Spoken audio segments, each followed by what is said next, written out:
تب آپ سے خریدوں گا جب آپ مجھے اتنا قرض دے دیں گے۔ تو اس چیز سے بھی رسول اللہ صلی اللہ علیہ وسلم نے منع فرمایا۔ اسی طرح بیوع کی جائز اور ناجائز جو صورتیں ہیں ان میں ایک مشارکت بھی ہے۔ مشارکت یہ ہوتی ہے، مشارکت کی کئی ایک صورتیں ہوتی ہیں کہ ایک کاروبار ہے جس کے اندر کئی لوگ شریک ہو جاتے ہیں، ان میں ایک شرکت الابدان ہوتا ہے۔ شرکت الابدان میں یہ ہوتا ہے 2 4 5 بندے آپس کے اندر پیسے جمع کرتے، مل کے کام کرتے، اور پانچوں بندوں کے ذمے ہوتا ہے کہ انہوں نے بذات خود جا کے وہ کام کرنا ہے۔ مثال کے طور پہ آج کل مونگ پھلی اس کا موسم ہے، 4 5 بندے مل کے وہ لے آتے اور صبح کے وقت نکلتے ہیں اور رات کو واپس آتے ہیں۔ اب ایک بندے نے فائدہ کمایا ہے 500، دوسرے کے پاس 700 ہے، تیسرے کے پاس 1000 ہے۔ جب تمام جو یہ بیوع کرنے والے ہیں، اتفاق کرنے والے، شرکت کرنے والے ہیں، اگر اس بات کے اوپر اتفاق ہو جائے نفع جتنا بھی ہو اکٹھا کر کے ہم برابر برابر تقسیم کریں گے، کیا جا سکتا ہے۔ اس کو شرکت الابدان کہتے ہیں۔ سیدنا عبداللہ بن مسعود رضی اللہ عنہ بیان فرماتے ہیں اشترکت انا وعمار بن یاسر وسعد بن ابی وقاص فیما نصیب یوم بدر۔ سیدنا عبداللہ بن مسعود رضی اللہ عنہ بیان فرماتے ہیں جو مال غنیمت ہمیں بدر والے دن ملی اس کے ساتھ میں نے، عمار بن یاسر نے اور سعد بن ابی وقاص نے مل کے کام کیا۔ فجاء سعد باسیرین ولم اجی انا وعمار بشیء۔ یہ فرماتے ہیں کہ سیدنا سعد بن ابی وقاص 2 قیدی خرید کے لائے، میں اور عمار بن یاسر کوئی بھی چیز خرید کے نہیں لائے، لیکن وہ جو 2 غلام تھے ان کو تینوں نے آپس کے اندر برابر برابر تقسیم کیا، یعنی ان کی جو قیمت تھی وہ برابر برابر تقسیم تھی۔ یہ شرکت الابدان۔ شرکے کی شراکت کی دوسری قسم یہ ہوتی ہے کہ 2 4 بندے مل کے کام کرتے ہیں۔ کس طرح کہ کام کرنے والا ایک بندہ ہے، اس کے اندر 2 3 بندے پیسوں کے اندر شریک ہو جاتے ہیں کہ 2 3 بندے کہتے ہیں کہ ہم آپ کو پیسے دیتے ہیں یا آپ کام کریں، تو اس میں جتنی جتنی کسی کی مالیت ہوتی ہے اسی حساب سے وہ اپنا نفع جو ہے اس میں سے وصول کر سکتے ہیں، اور جب نقصان ہو جائے تو سارے بندے اپنے سرمایہ کے حساب سے اس نقصان میں بھی شریک ہوں گے۔ ہمارے ہاں بعض دفعہ یہ ہوتا ہے کہ 2 4 5 بندے جب مل کے کام کرتے ہیں تو کہہ دیا جاتا ہے بھائی جان آپ نے مجھے مہینے کے بعد 10,000 روپیہ دینا ہے، آپ کا فائدہ ہو یا نقصان ہو۔ یہ ناجائز صورت ہے، کیوں؟ تجارت کے اندر فائدہ اور نقصان دونوں خدشے موجود ہوتے ہیں، دونوں صورتیں ہوتی ہیں، اس میں فائدہ بھی ہو سکتا ہے، نقصان بھی ہو سکتا ہے۔ تو اس لیے شرکت کے اندر نقصان اور نفع دونوں کے اندر جب آدمی شریک ہو تو وہ جائز صورت ہے جب آدمی یہ طے کر لے کہ ہر مہینے یا ہر سال میں آپ نے مجھے اتنے پیسے دے دینے ہیں، آپ کا فائدہ ہو یا نقصان ہو، یہ جائز نہیں ہے۔ شراکت کی تیسری قسم اس کو مضاربت کہتے ہیں۔ مضاربت میں یہ صورت ہوتی ہے کہ ایک آدمی مال لگاتا ہے اور دوسرا آدمی محنت کرتا ہے۔ محنت کرنے والے آدمی کا مال نہیں ہوتا، اس نے ان پیسوں کے ساتھ کام کرنا ہوتا ہے، اور جس آدمی کے پیسے ہوتے ہیں وہ کام نہیں کرتا۔ اس کو مضاربت کہا جاتا ہے۔ میں پیسے دوں، میرے پیسوں کے ساتھ کوئی بندہ کام کرے، جو کام کرنے والا ہے اس کے پیسوں میں سے کوئی حصہ نہیں ہوگا۔ وہ بندہ کام کرتا ہے، میں پیسے سرمایہ لگاتا ہوں، اس کو مضاربت کہتے ہیں۔ اس کی جائز صورت یہ ہے کہ جس چیز کے اوپر دونوں کا اتفاق ہو جائے فریقین کا کہ بھائی جان جو فائدہ ہوگا اس میں سے اتنے % آپ لیں گے اور اتنے % میرا ہوگا، جائز صورت ہے۔ جب نقصان ہو جائے تو نقصان جو آدمی مال کا مالک ہے تو آدمی کے اصل مال سے جو ہے وہ نقصان کو پورا کیا جائے گا۔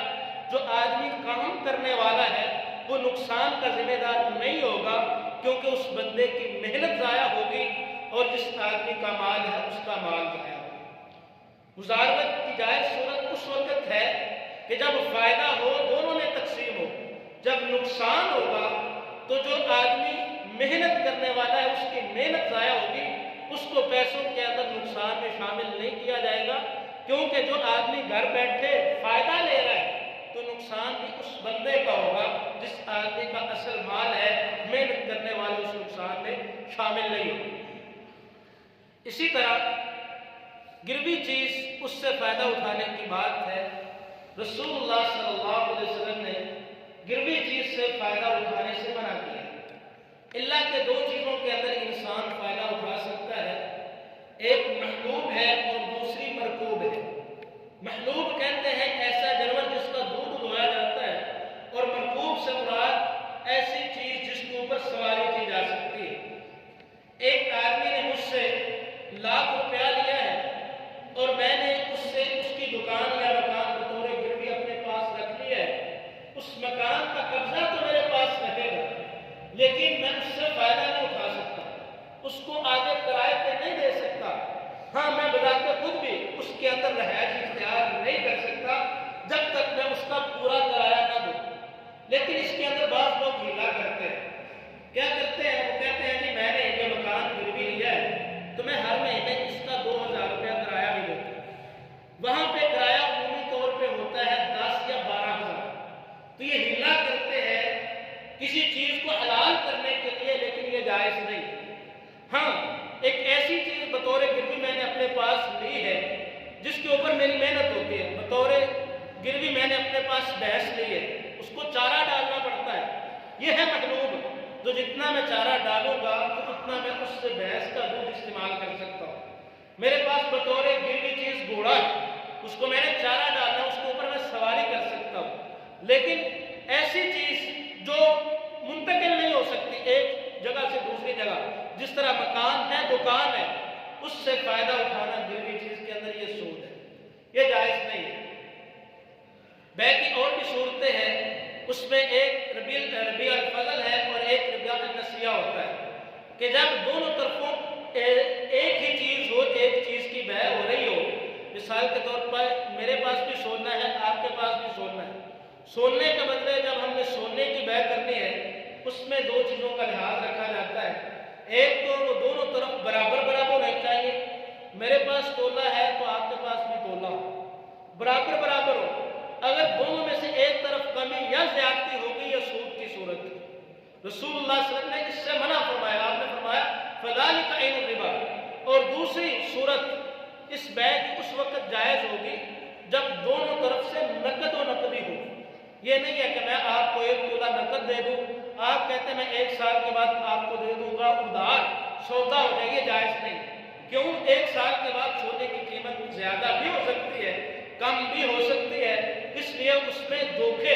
اور پریشانی کا خدشہ ہے، اس لیے رسول اللہ صلی اللہ علیہ وسلم نے ایسا کرنے سے منع کر دی ہے۔ ایک صحابی رسول اللہ صلی اللہ علیہ وسلم کے پاس آئے، عمدہ کھجوریں لے کے، 1 کلو کھجوریں تھی، رسول اللہ صلی اللہ علیہ وسلم نے فرمایا کہاں سے لی؟ کہتے اللہ کے رسول آپ نے مجھے صدقے کے لیے بھجوایا تھا، تو وہاں ہمیں ردی کھجوریں یعنی لو کوالٹی کی کھجوریں ملی تھی، تو ہم نے وہ 2 کلو دے کے 1 کلو خرید لی۔ آپ نے فرمایا فَذَلِكَ عَيْنُ الرِّبَا، یہ عین سود ہے، جائز نہیں ہے۔ آپ صلی اللہ علیہ وسلم نے فرمایا کہ اگر تم نے دونوں طرف ایک ہی چیز ہو، اس کی بے کرنی ہے، اس میں تماثل ہونا چاہیے، برابری ہونی چاہیے اور نقد و نقدی ہو۔ اگر ایک دوسرے سے کمی اور بیشی ہو جائے، ایک زیادہ لے رہا ہے دوسرا کم دے رہا ہے، یا ایک طرف نقد ہے دوسری طرف ادھار ہے، تو اس سے رسول اللہ صلی اللہ علیہ وسلم نے منع فرمایا ہے۔ آخری بات کر کے اپنی بات کو مکمل کروں گا۔ ہمارے ہاں موجودہ دور کے اندر ایک کرپٹو کرنسی ہے جس کی پوری دنیا کے اندر آج کل جو ہے وہ تجارت ہو رہی ہے۔ کرپٹو کرنسی جو ہے یہ ڈیجیٹل کرنسی ہوتی ہے، ایسی کرنسی جس کو نہ تبدیل کیا جا سکتا ہے اور نہ ہی اس کو جعلی بنایا جا سکتا ہے۔ اس کی جو سب سے زیادہ صورت جو اب ممکن ہے یا جاری ہے وہ بٹ کوئن کی ہے۔ بٹ کوئن کے ساتھ لوگ خرید و فروخت کر رہے ہیں، تو اس کے متعلق عمومی طور پہ آج کل سوال ہوتا ہے کہ بٹ کوئن کے ساتھ تجارت کرنا، خرید و فروخت کرنا یہ جائز ہے یا ناجائز ہے؟ اس کے متعلق علماء کی یہ رائے ہے، کوئی بھی کرنسی ہے تو اس کے پیچھے ایک ایسا ادارہ ہوتا ہے جو اس کو ریگولیٹ کرتا ہے۔ یعنی ہمارے ہاں جو کرنسی روپے یا پیسے ہے، اس کو ریگولیٹ کرنے والی حکومت ہے، ریاست ہے۔ ڈالر ہے،